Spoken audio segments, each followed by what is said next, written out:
বাংলাদেশের রাজনীতিতে ঢাকার বাইরের যে হিসাব নিকাশ বা কর্মকাণ্ড যে ইতিহাস এগুলো পর্যালোচনায় এক নজিরবিহীন রেকর্ড সৃষ্টি করলো বাংলাদেশ জামাত ইসলামী রংপুরে। রংপুরে জামাত ইসলামী সমাবেশ করেছে। বিভিন্ন দল ঢাকার বাইরে বিভাগীয় সমাবেশ, জেলা সমাবেশ এগুলো করে। এটা সব দলের কমন কর্মসূচি, জামাত ইসলামী অতীতে করেছে। কিন্তু আজকে জামাত ইসলামীর রংপুরের সমাবেশে যে পরিমাণ জনসমাগম হয়েছে, যতটা আয়োজন, ব্যানার, ফেস্টুন, মাইকিং, প্রস্তুতি এবং জনগণের মধ্যে যে উৎসাহ, উদ্দীপনা এবং সারা, বাংলাদেশে কোনো রাজনৈতিক দল ঢাকার বাইরে এত বড় সমাবেশ করতে পারেনি এককভাবে। বিএনপি তারুণ্যের সমাবেশ, বিভাগীয় সমাবেশ অনেক কিছু করেছে, কিন্তু একটা জেলায় জামাত ইসলামী যা দেখিয়েছে এটা কেউ করতে পারেনি এবং পারবে কিনা সন্দেহ আছে। হ্যাঁ, ঢাকার বাইরে সবচেয়ে বেশি লোক সমাগম হয় চরমোনাইয়ের মাহফিলে। ওটা মাহফিল, ওটা রাজনৈতিক কর্মসূচি। কিন্তু কোনো পলিটিক্যাল কর্মসূচিতে এত বেশি উপস্থিতি কেউ দেখাতে পারবে না। এর মানে বাংলাদেশে জামাত ইসলামী সামওয়ান এক্সেপশনাল। জামাত ইসলামী আলাদা কিছু হয়েছে। জামাত যে ক্ষমতা যেতে পারবে, ক্ষমতা যাওয়া যে তাদের পক্ষে সম্ভব রাজনৈতিক ভুল না করলে, এটা প্রমাণিত হচ্ছে যে না, জামাত শুধু ঢাকা ভিত্তিক কিছু কর্মী ভিত্তিক সংগঠন না, এটা গণমানুষের সংগঠন হয়ে উঠেছে। সাধারণ মানুষ যেভাবে উপস্থিত হয়েছে জামাত ইসলামের মহাসমাবেশে, এটা জামাত ইসলামের ইতিহাসে নজিরবিহীন। জামাতের সমাবেশে আগে জামাতের কর্মী রোকন এরা আসতো, দূর দূরান্ত থেকে আসতো, কিন্তু সাধারণ মানুষ যারা জামাতের কর্মীও না, রোকনও না, কিন্তু জামাতকে ভালোবাসে, সমর্থক, জাস্ট ভোটার, এদের উপস্থিতি রংপুরে যা হয়েছে এটা অতীতে হয়নি। এটা নতুন মাত্রা, দিস ইজ ফার্স্ট টাইম। এবং কি সুন্দর দৃশ্য দেখেন, আল্লাহর সুন্নাত। এটা আল্লাহ কি না পারেন।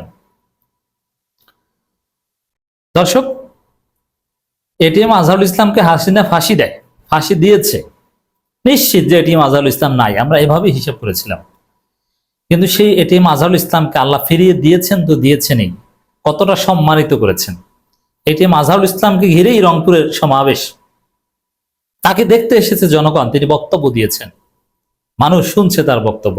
তিনি এখন রাজার বেশে রংপুরে ফিরেছেন, যেখানে ফেরার কথা গলা কাটা এটিএম আজহারুল ইসলাম, ফাঁসির দড়িতে গলা প্রায় কেটে গেছে, লাশ ফেরার কথা।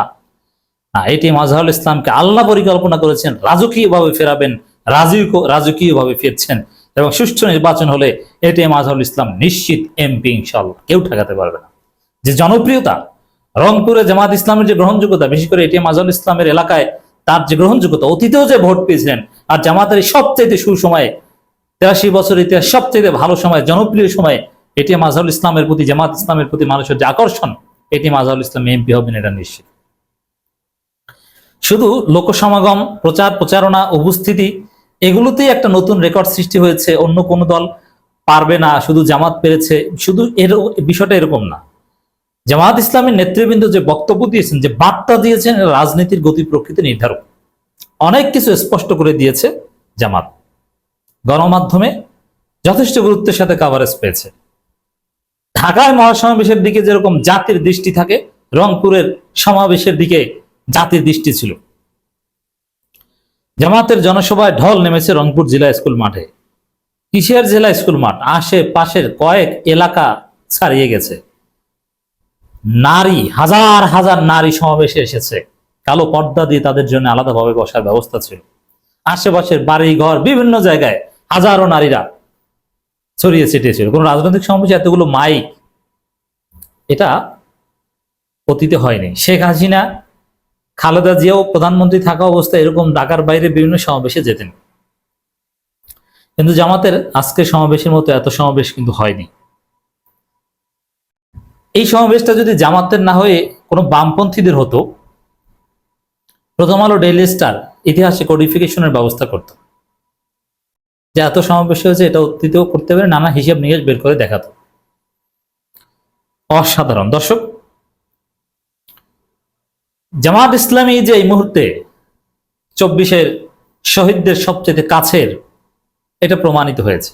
আবু সাইদের ভাই জামাত ইসলামী প্রোগ্রামে এসে বক্তব্য, আবু সাইদ নিজেই শিবির করত, আবু সাইদ যে আইকনিক ফিগার, আমি বলছি আবু সাইদ শিবির করত, কিন্তু আবু সাইদ শিবিরের না, আবু সাইদ সবার। সারা পৃথিবীতে গণ আন্দোলনের প্রতীক হয়ে উঠেছেন আবু সাইদ।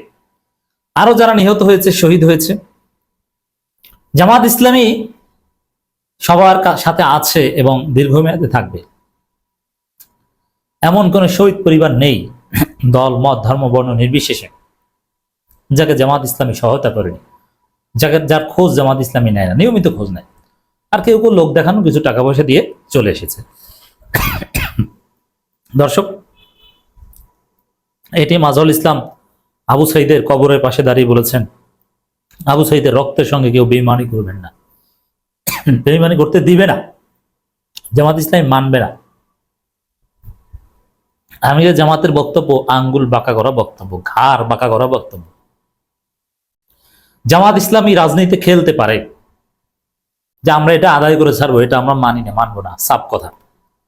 ভোট কারচুপি একদম ছুটেই দেব। আজকে জামাত ইসলামের বক্তব্যের সার নির্দেশ এটাই, সংস্কার হবে না, ঘাট ধরে সংস্কার আদায় করব, এটা আমিরে জামাতের আজকের ঘোষণা। নির্বাচনে কারচুপি করবে, কারচুপি একদম ছুটেই দেব, এটা হচ্ছে ঘোষণা।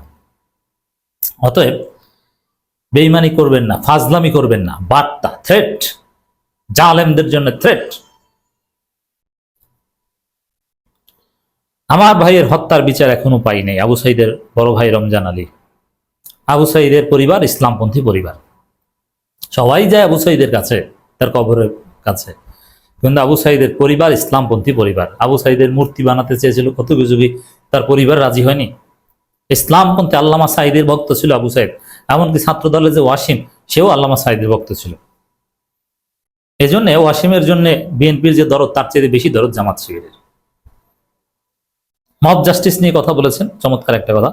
চলমান মব জাস্টিস পরিস্থিতিতে নির্বাচন কিসের? আমিরে জামাতের অর্থ কি?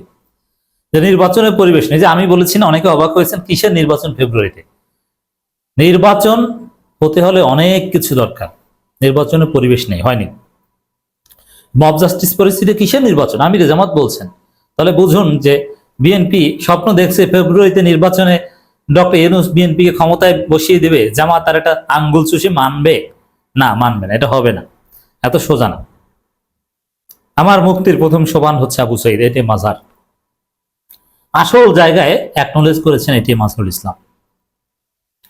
জামাতের শিবিরের শীর্ষ নেতার বক্তব্য দিয়েছেন, সুষ্ঠু নির্বাচনের জন্য প্রয়োজনীয় সংস্কার, সেই সংস্কার আদায় করে ছাড়বে। সংস্কার করতে হবে, করা উচিত এটা না, সংস্কার আদায় করে ছাড়বে, ঘাট তারা বক্তব্য আমির জামাতের।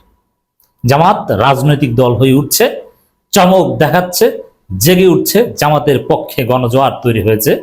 জামাত পলিটিক্যাল মিস্টেক না করলে, আমাদের বিভিন্ন পরামর্শ, বিভিন্ন জনের পরামর্শ সঠিকভাবে সিনথেসাইজ করে যদি এগিয়ে যেতে পারে, ক্ষমতায় আসা সম্ভব।